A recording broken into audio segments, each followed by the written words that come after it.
जब 20 साल की मधु पैसों के लालच में आकर 50 साल के सीएम से शादी करती है, तब कुछ ही दिनों में एक बीमारी के कारण मधु तेजी से बूढ़ी होने लगती है। इसका इलाज दुनिया के किसी भी डॉक्टर के पास नहीं होता, इससे उसकी जान बच जाती है। अब मधु की खूबसूरती न होने के कारण सीएम भी उसे छोड़ देते हैं। तभी वहाँ गौतम आता है, जो मधु से बेइंतहा प्यार करता था, लेकिन मधु ने कभी भी उसे स्वीकार नहीं किया। अब मधु कहती है, मैं कितनी बदसूरत हूँ, ये देखकर मजाक उड़ाने आई हो क्या तुम? तब गौतम कहता है, नहीं, मैं तुम्हारी खूबसूरती लौटाने आया हूँ। ये सुनकर मधु कहती है, जो दुनिया का कोई भी डॉक्टर नहीं कर सका, वो तुम कैसे करोगे? इसके बाद गौतम मधु को अपनी लैब में ले जाता है और अपना आविष्कार दिखाने के लिए सबसे पहले एक मुरझाया हुआ गुलाब उसके सामने रख देता है और उस पर थोड़ी दवा स्प्रे कर देता है, जिससे कुछ ही सेकंड में गुलाब फिर से ताजा और खूबसूरत हो जाता है। और गौतम अपनी इस खोज का इस्तेमाल करके कुछ ही दिनों में मधु को पहले से भी ज्यादा खूबसूरत बना देता है। मगर जब वायदे के मुताबिक गौतम मधु के करीब आने लगती है, तब अचानक सीएम अपने आदमियों के साथ आकर गौतम को मारने लगता है। इसके बाद सीएम और मधु फिर से एक हो जाते हैं, मगर तभी गौतम सीएम के आदमियों को बुरी तरह से मारने लगता है और सारे गुंडों को खत्म कर देता है। इसके बाद वो सीएम और मधु से कहता है, तुम लोगों को जितनी भी मस्ती करनी है कर लो, क्योंकि 6 महीने बाद तुम फिर से पहले जैसे हो जाओगे। ये सुनकर मधु एक बार फिर गौतम की तरफ हो जाती है, क्योंकि सिर्फ वही है जो उसे जिंदगी भर खूबसूरत बनाए रख सकता है। लेकिन तभी सीएम गौतम की बातें सुनकर एक चाल चलता और गौतम से कहती है, हम तीनों मिलकर एक ब्यूटी सीरम का बिजनेस करेंगे। इसके बाद गौतम उनका साथ दे देता है और तीनों इस बिजनेस में हाथ मिला लेते हैं। ये सारी बातें सुनकर यशोदा की होश उड़ जाती है। इसके बाद मधु वहाँ से चली जाती है और एक हॉल में जाकर दूसरे देश के लोगों को अपनी प्रोडक्ट के बारे में बताती है। वो कहती है, ये सीरम सिर्फ उन लड़कियों के पेट में पल रहे बच्चों से बनाया जा सकता है जिनके शरीर में कभी भी सूरज की रोशनी नहीं पड़ी। हम लोग इस प्रोडक्ट को बनाने के लिए गरीब लड़कियों को पैसों की लालच देकर प्रेग्नेंट बनाते हैं और फिर उन्हें और उनके बच्चों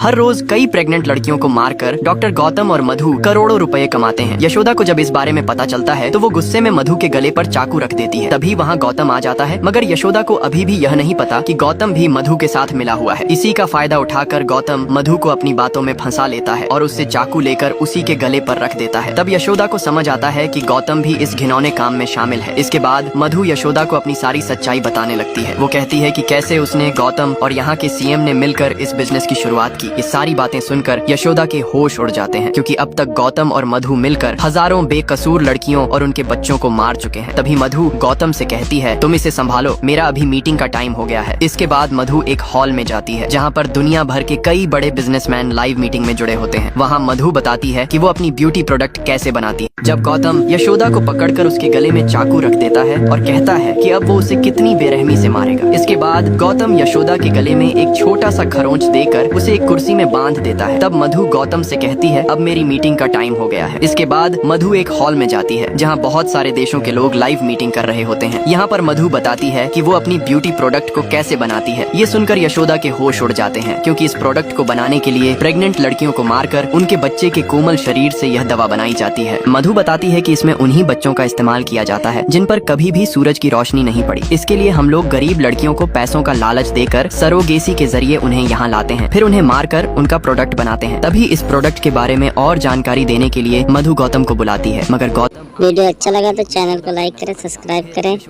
कमेंट करें।